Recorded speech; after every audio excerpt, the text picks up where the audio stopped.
Hi everyone, this is Dr. Céline Gounder. I'm the host of this show, In Sickness and in Health. If you like the stories we bring you, do me a small favor. This week, tell one friend about the podcast. Just one. Not a big ask, right? It'll help us bring you more stories on the big health issues of the day. Thanks for listening. Now, on with the show.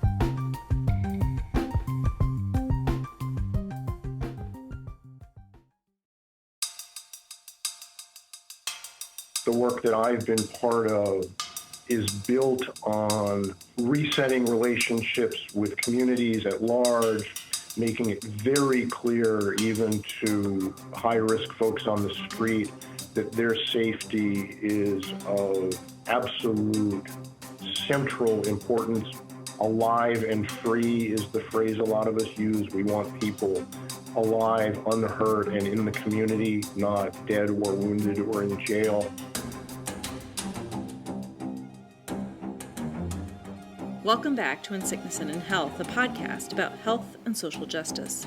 I'm Dr. Céline Gounder. This season, we're looking at gun violence in America. In our last episode, we talked with criminologist David Kennedy about the ceasefire model for violence reduction.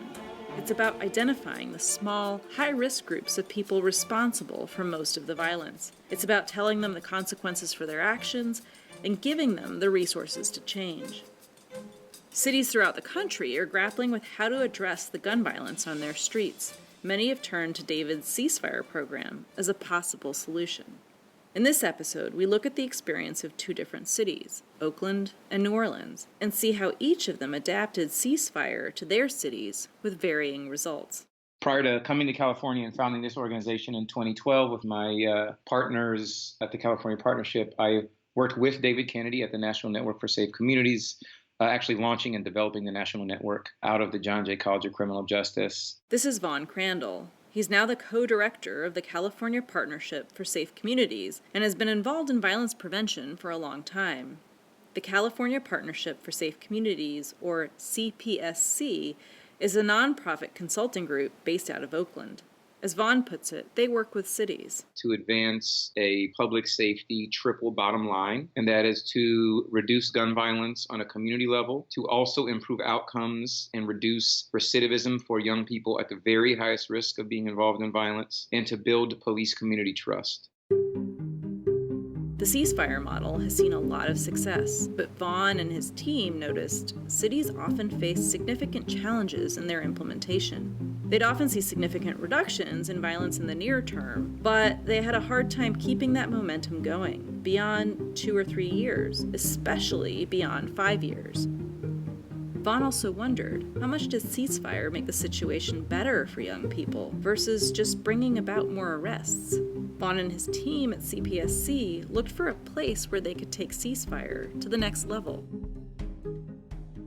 In the cities of Oakland, Stockton, what we saw was two cities that were desperate enough and had enough of a political alignment and enough of a senior leadership commitment to give this thing the kind of long-term investment that we thought it was going to take to realize its full potential.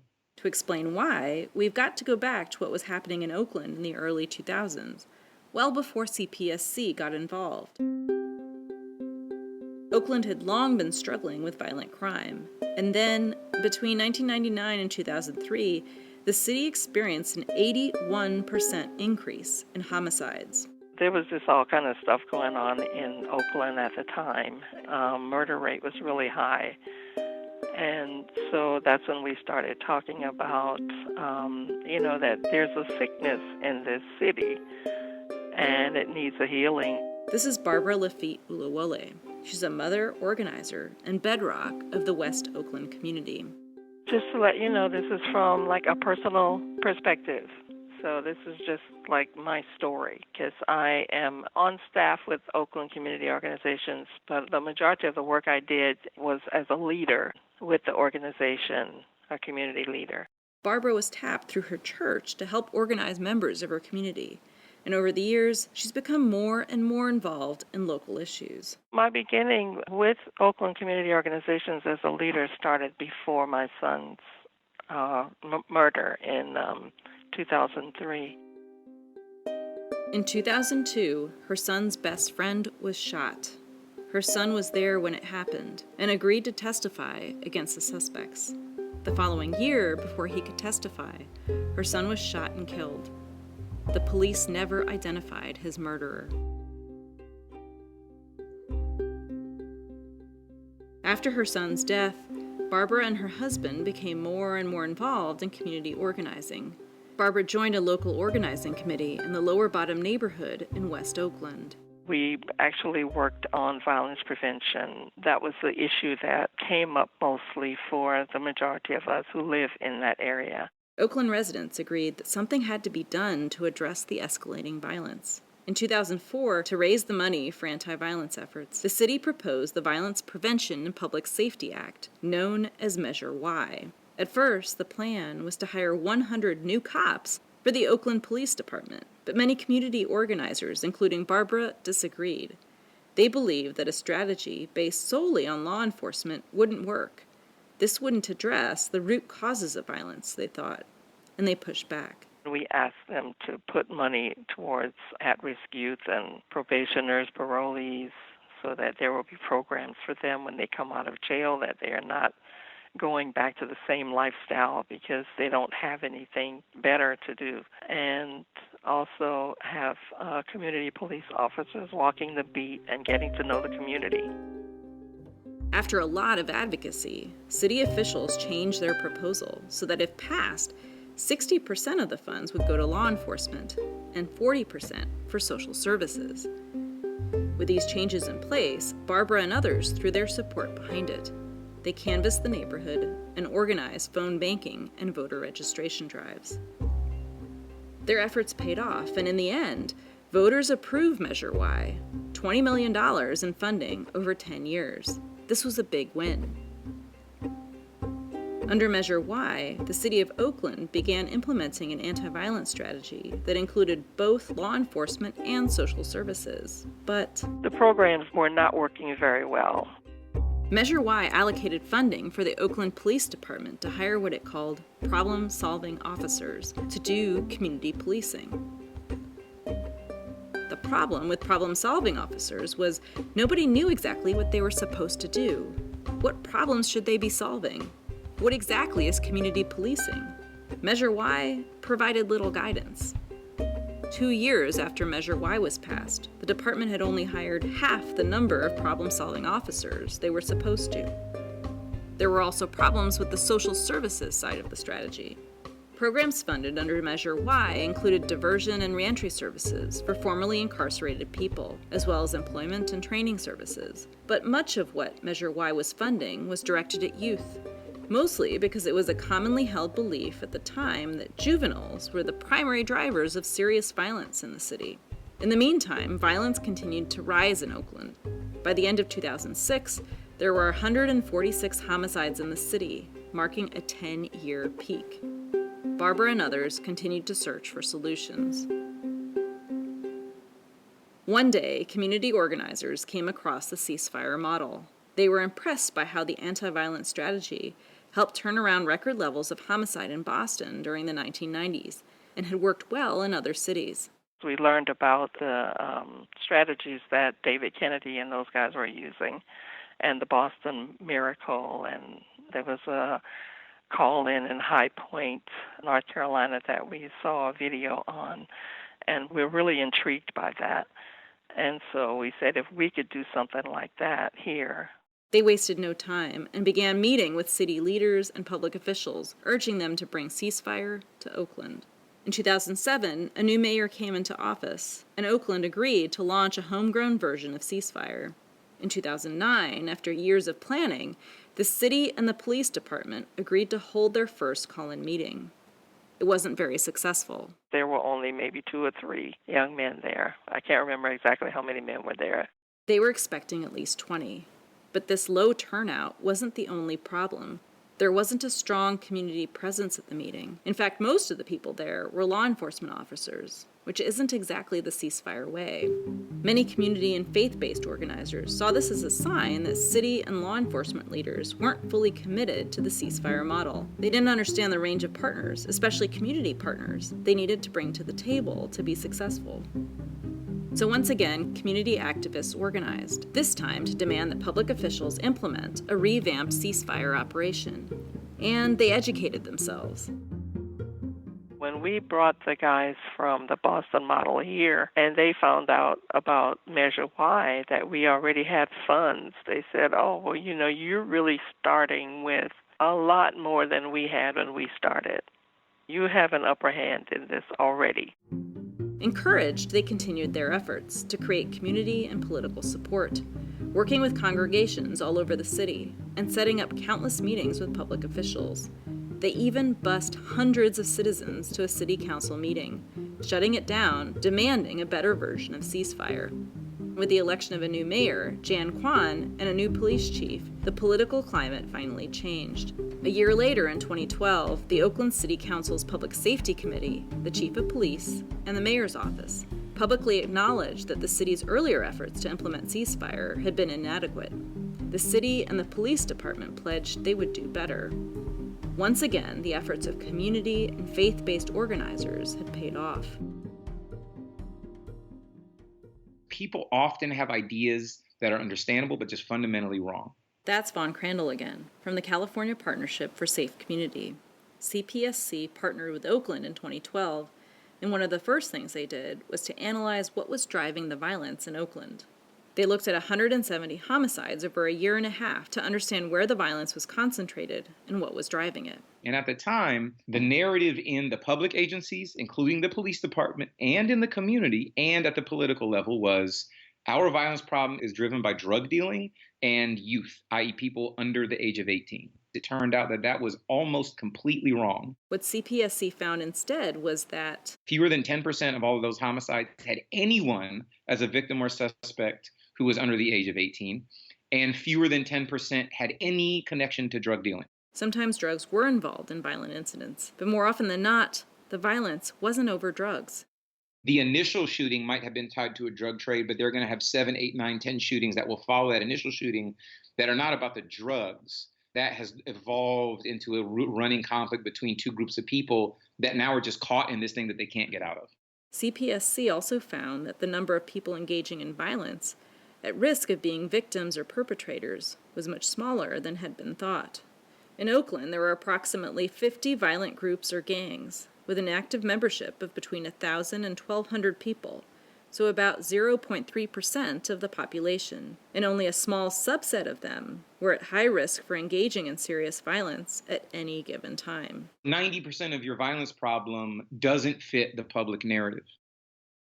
Once the problem had been correctly identified, a revamped ceasefire could be shaped to address it. The first call-in after these changes took place in October 2012.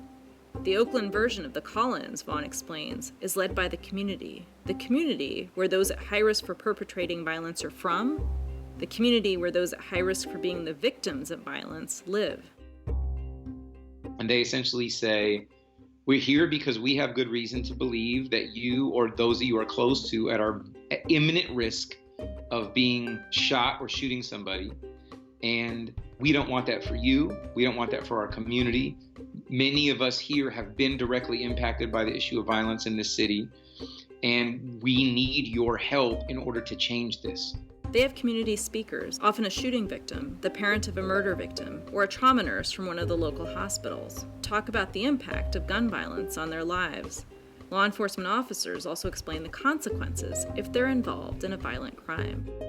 They just walk through and say, look, guys, just want you to understand, just so you're informed, the risks that you and those you are close to take if you pick up a gun and use it to shoot somebody, to rob somebody. This is the kind of exposure that you face in the state system and in the federal system. And here's some other things about the federal system you might not know, but that you should know. The call-ins were a key piece. They emphasized clear, direct communication with the highest risk individuals, but also showed how the community at large was affected and cared.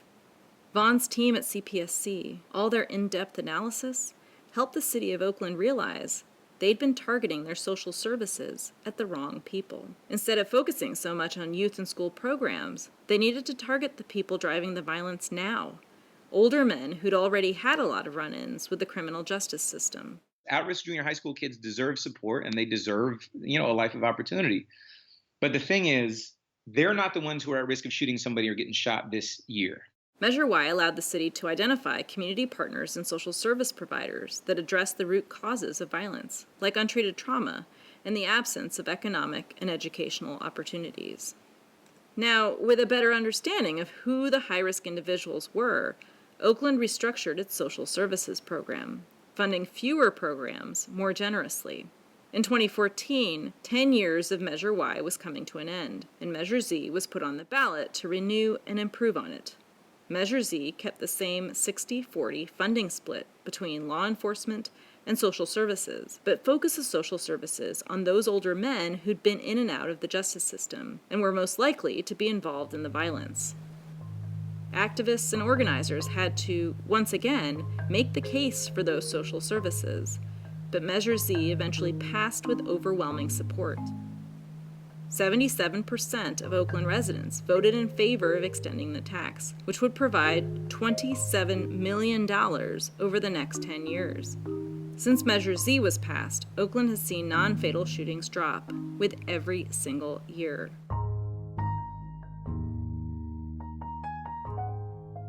CPSC also helped refine the law enforcement side of Oakland's ceasefire strategy. Previously under Measure Y, the Oakland Police Department was focused on drug-related crimes and medium-risk young people. It seemed like they were measuring success by the number of arrests made, not reductions in homicide. The tactics police agencies have tended to use in that engagement are very aggressive, zero-tolerance, high-arrest strategies. And those both, I think, contribute to the incarceration of low and moderate-risk people with little to no public safety benefit and a lot of harm. A lot of damage to police-community relations, which had not been great in Oakland to begin with. The way CPSC sees it, the less people trust the police department, the more they handle things on their own, the more violence that creates. If we can flip that trust with the right guys in this network, gets us, at the minimum, a couple of guys to stand down when they might otherwise pick up a gun. And even more than that, occasionally helps us get some information that helps us save a life here and there. Under Oakland Ceasefire 2.0, the Oakland PD created a ceasefire section, dedicated units focused on addressing and solving violent crime, especially shootings and homicides, and working with the highest risk individuals. But this wasn't just about addressing crime. It was also about rebuilding the community's trust. So officers from the ceasefire units, along with the department as a whole, received special training on procedural justice. We found to be successful is really to appeal to officers' self-interest and experience, which is to say to them, you have, at this point, probably seen a lot of really bad things in your career, right? You've just been exposed to a lot of really human misery and suffering. And you've also probably been in a number of situations where communities and community members who you're trying to help are really angry at you, and you may not understand why that happens. And so part of what we want to do is give you a set of tools that will help you manage your interactions with the community in a way that will be better for the community, that will be making what we've called trust deposits instead of trust withdrawals. And that will help you to be safer, to be less stressed, to get more information, and to be more effective. They also taught them about the history of police brutality against communities of color in Oakland. And the surprising thing is, officers, even those who've been working for a while, they don't necessarily know that stuff, particularly if they're not from Oakland, and many aren't. That's history that they just don't know. And so part of it is it's difficult, I think, for them to interpret and understand the response of community members in East and West Oakland and the Fruitvale if they don't have that context. Something unique about these trainings, they were co-taught by members of the community.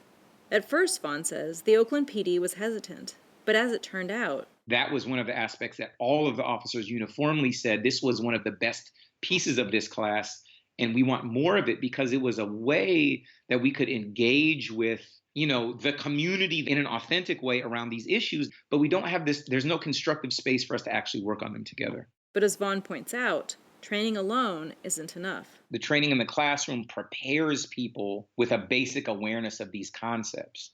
But I think the work to be done is to take that into the field. What Oakland Ceasefire also did is it established a framework for supervisors to evaluate officers in the field, whether or not they were applying the concepts discussed in the classroom with real-life citizens. Does my sergeant have a clear protocol and management framework for the application of procedural justice in the context of the duties and scenarios that I will encounter? And are they evaluating my use of procedural justice in the context of my encounters with citizens in the community? And is that evaluation taken into account when I am promoted or disciplined or given feedback? The internal restructuring, says Vaughn, was key to making the law enforcement strategy more effective. Another improvement in Oakland Ceasefire was all the meetings. We usually think of meetings as a waste of time, something that gets in the way of the real work, but these actually work. One meeting was to set up a constant feedback loop by reviewing the shootings each week. We didn't invent this. We borrowed some stuff from Boston and Cincinnati and some other performance management work that we've done and kind of developed a next version of it in Oakland and Stockton. Shooting reviews are meetings where the police department gets together to talk through all the shootings that have taken place in the last week or two. They look for patterns to keep on top of shifting dynamics on the streets and adjust their tactics accordingly. Shooting reviews give officers the opportunity to analyze the data, update it, and adjust their approach in real time. Okay, maybe our violence dynamic has changed, but what is it now? It's still going to be hyper-concentrated because that's just how it works. And so what is it now, and how do we act on it now? And if our strategy needs to evolve to track the reality of what our problem is now, then that's fine, but that's the work.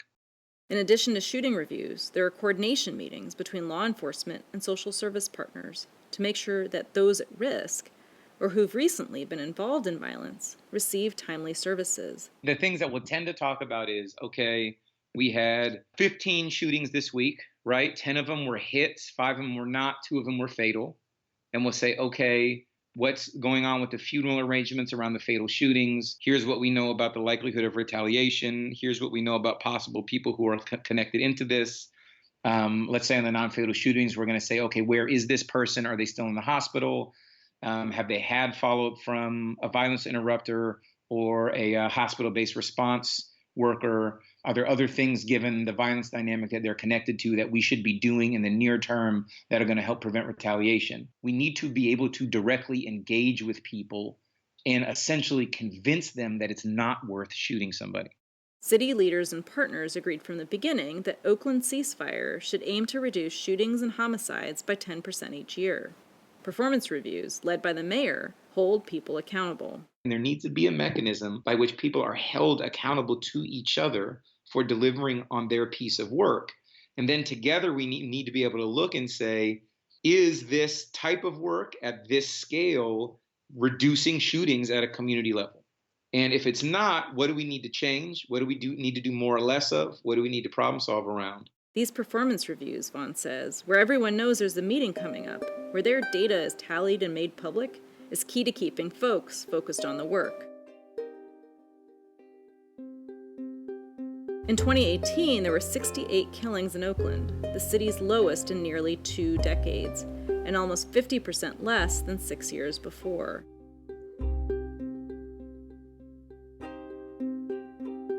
We did all of this stuff together. It helped both of us, forgive the person that killed our son and also to accept our son's death. I know I still see my husband's teeth clench. His tradition, he's a Yoruba, he's from Nigeria. They don't bury their children. The parents don't attend the funeral services. We didn't go to the funeral home, we didn't go to the mass, we didn't go to the gravesite, and we've never been, because they don't feel that parents should bury their children. Children should bury their parents. For Barbara, like thousands of community members in Oakland who'd been living with the threat of gun violence, the drop in homicides has been a big win. I'm very hopeful. I feel things are changing every day. The story of Ceasefire in Oakland may have ripple effects far beyond the city limits. It's caught the attention of national gun violence advocates. A lot of engagement and action on the issue of gun violence up until now has been focused around mass shootings. That's Mike McLively, an attorney at the Giffords Law Center. The Giffords Law Center is a national gun violence prevention organization named after Congresswoman Giffords, who was shot in 2011. I spoke with Mike about a report Giffords published earlier this year highlighting the anti-violence efforts in Oakland. According to Mike, a lot of the gun violence prevention work at the national level. The work was focused very much on, solutions to gun violence that had to do with regulating guns. Universal background checks, regulating access to military-style weapons, that kind of thing. The problem, Mike says, is that many states have preemption laws that forbid cities within those states from regulating guns. I think there are some advocates who see that and say, well, then there's not much we can do at the local level to address gun violence. But Mike believes one of the lessons from the Oakland experience is that there are actually some amazingly effective solutions out there. There's a real concrete sort of action plan they can follow to make sure that their leaders know about these solutions. And, things like preemption laws or the Second Amendment, these strategies have nothing to do with regulating guns. Because they're not about gun regulation, programs like Ceasefire cleverly sidestep contentious debates over the Second Amendment, which means cities still have tools to combat violence at the local level without running afoul of state preemption laws. It also means local advocates may be able to muster political support for programs like Ceasefire from both the left and the right, since these solutions have nothing to do with gun rights. They have to do with engaging with people at highest risk of being involved with violence. And so really it's just an issue of resources, committing resources to the right strategies and building up political support. Of course, as we'll see, all of this is much easier said than done.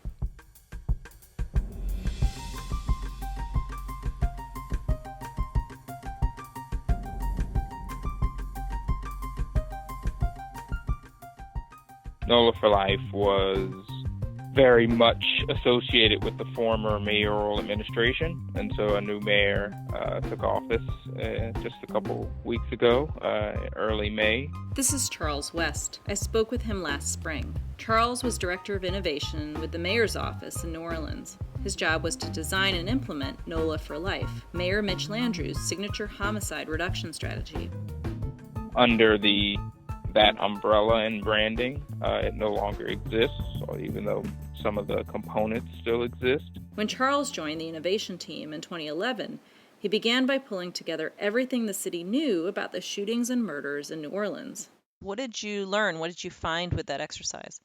I think by and large, we found trends that were consistent with a lot of other urban areas, which is that both shootings and murders were concentrated in a few areas of the city. New Orleans has long struggled with a very high murder rate, about 10 times the national average. In 2005, Hurricane Katrina devastated the city. Homicides went up in the 2 years after the hurricane, what some experts think is related to upheaval in the drug market after the storm. Fewer people living in the city due to evacuations and deaths meant fewer customers. Dealers had to relocate, and new dealers entered the market, which meant jockeying for turf. The end result? More violence and murders. To make matters worse, the New Orleans PD had fewer officers to police the streets after Katrina. That, and recession-era budget cuts, meant even less manpower for the New Orleans PD, which was already struggling to ensure public safety. Like the city of Oakland, New Orleans looked to Ceasefire, as well as Gary Slutkin's Cure Violence program, for ideas, which we talked about in episode 16, and they focused on the people at highest risk for violence.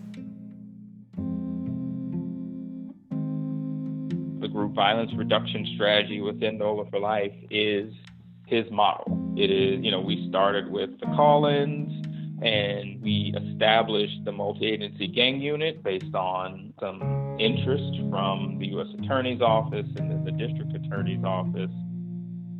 New Orleans organized Ceasefire-style call-ins with at-risk individuals. They had a dedicated unit focused on gang violence. They had cure violence like street outreach workers and violence interrupters who went out and tried to resolve conflicts before they escalated.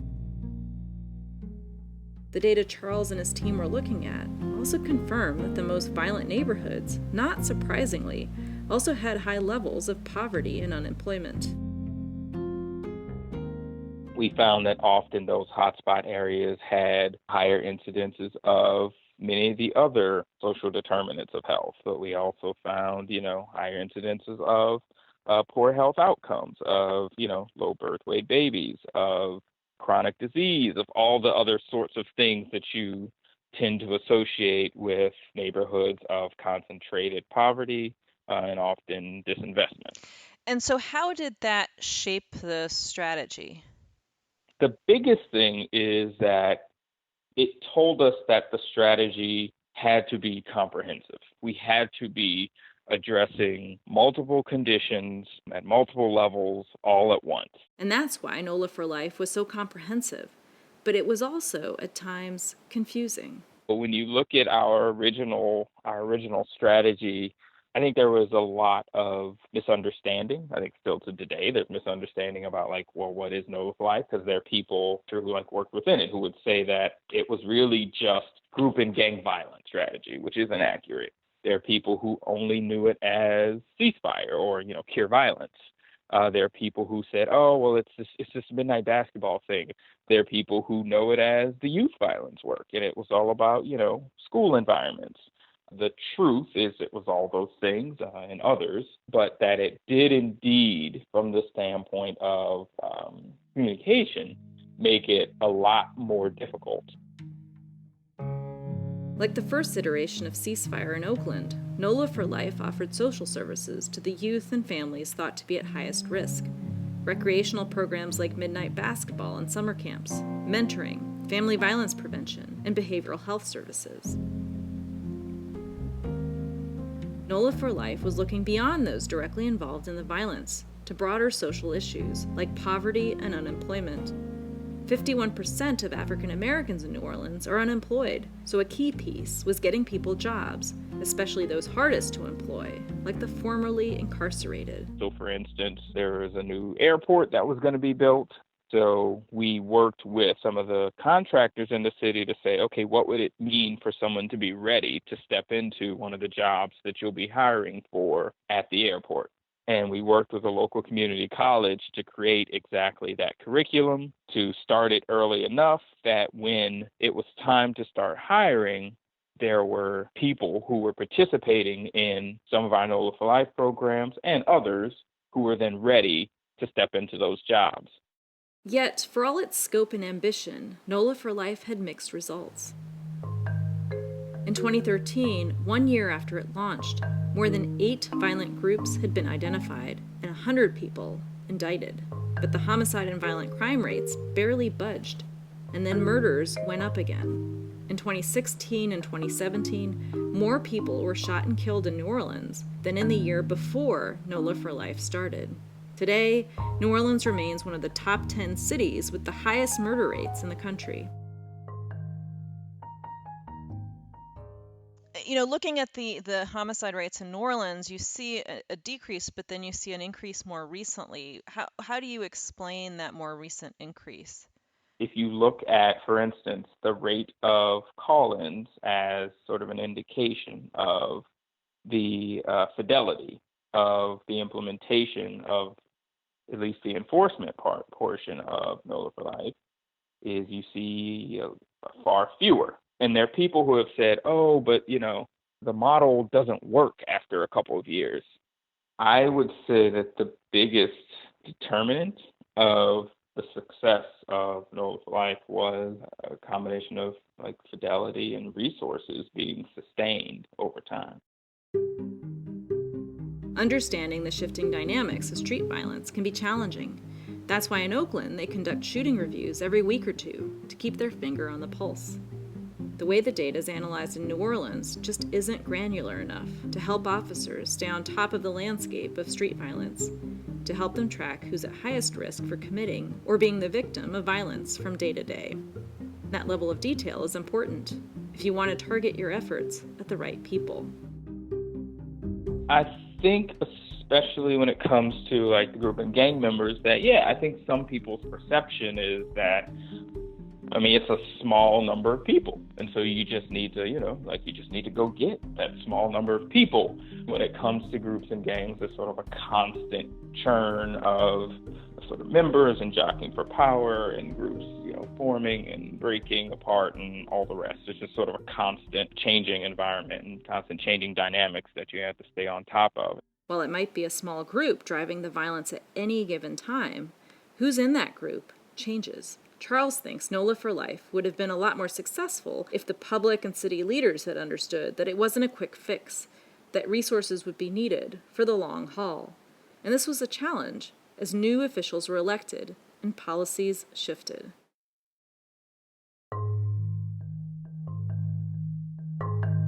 Oakland versus New Orleans. In one city, ceasefire has worked wonders, and in the other, it hasn't. Success or not has less to do with the strategy itself and more to do with how it's carried out. Do we know who's most likely to be involved in the violence today? Not just yesterday or a year ago. Are we calling in the right people and offering them the right services? And is there ongoing political commitment and funding for all of this? The community has a lot to do with it. Oakland community members really are role models, I think, for folks in other cities in terms of their tenacity. Mike McLively again from the Giffords Law Center. This took several years, but they never gave up their bold advocacy, right? That they were saying, we're not taking no for an answer. And really their commitment to this over time. So once it was put in place, continuing to meet with new leaders to say, this is our city's strategy. This is what the community wants. It really illustrates that there is a lot that activists can do at the local level when it comes to gun violence prevention. Oakland citizens held public officials and law enforcement accountable, and that was crucial, which means there's hope. Where there's the will, there is a way. In our next episode, we'll take a deeper look into the softer side in the battle against gun violence. Did you find that it was more difficult to get funding for the social service pieces? Yes, social services, especially for a high-risk population, the case management alone tends to be more intensive and thus, often more resource intensive. It's often a lot easier to make the case for a law and order response to violence, but social services are a tougher sell. So what's the evidence for these approaches? There's hard evidence. That's next time on In Sickness and in Health. Today's episode of In Sickness and in Health was produced by Virginia Laura and me. Our theme music is by Alan Vest. Additional music by the Blue Dot Sessions. If you enjoy the show, please tell a friend about it today. And if you haven't already done so, leave us a review on Apple Podcasts. It helps more people find out about the show. You can learn more about this podcast and how to engage with us on social media at insicknessandinhealthpodcast.com. That's insicknessandinhealthpodcast.com. I'm Dr. Céline Gounder. This is In Sickness and in Health.